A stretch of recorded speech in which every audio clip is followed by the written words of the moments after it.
I now give the floor to the distinguished representative of Sri Lanka. You have 5 minutes, sir.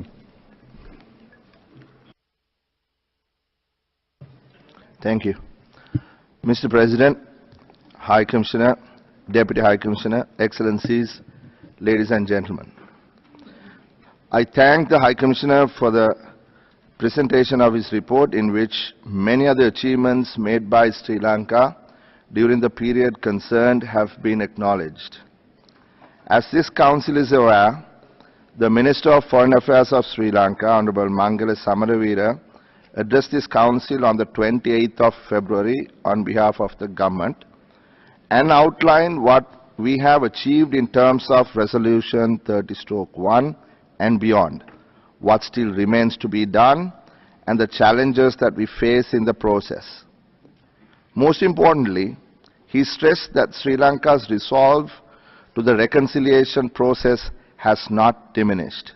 He said, with the help of all our citizens in all walks of life, our friends and partners in the international community, and Sri Lankans overseas, with patience, understanding, and constant and consistent effort and perseverance, we strongly believe that we can make the reconciliation process a success and establish a progressive and united society, working in harmony to take our nation towards new heights of socio-economic development. I take this opportunity today to reiterate our resolve and reaffirm our commitment to the reconciliation process and commitments articulated in Resolution 30/1. As the Council is aware, Sri Lanka has been working with the United States and the other main co-sponsors of 30/1, UK, Macedonia and Montenegro, on a resolution for a 2-year extension of the timeline for fulfillment of commitments made in Resolution 30/1. We are pleased to announce that Sri Lanka will be co-sponsoring this resolution, and we thank the Council, the UN, and our bilateral partners for their support to strengthen reconciliation in Sri Lanka and for this extension of the timeline.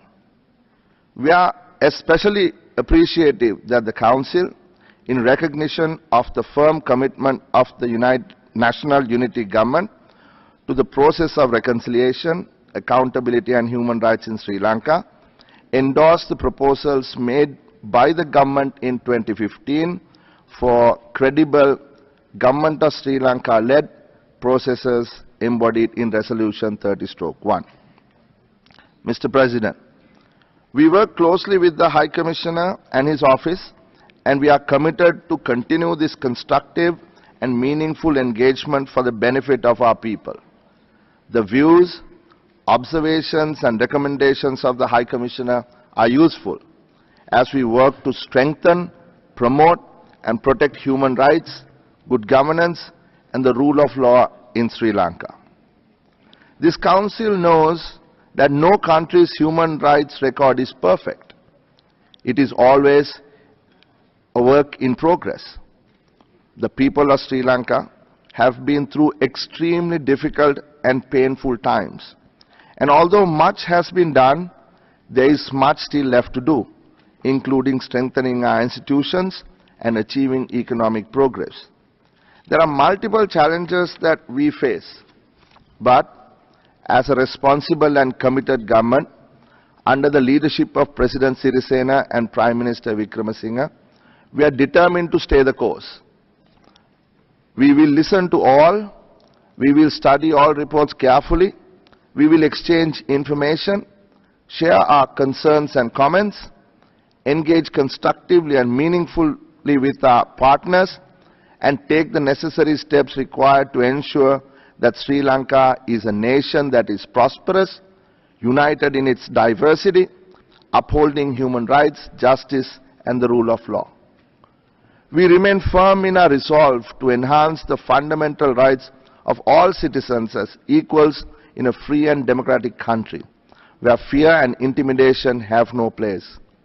We are committed to the reconciliation agenda, including truth, reparations, justice, and non-recurrence with a victim-centered approach, recognizing the impact of conflict on all our citizens, irrespective of their communities of origin, gender, social status, age and other identities.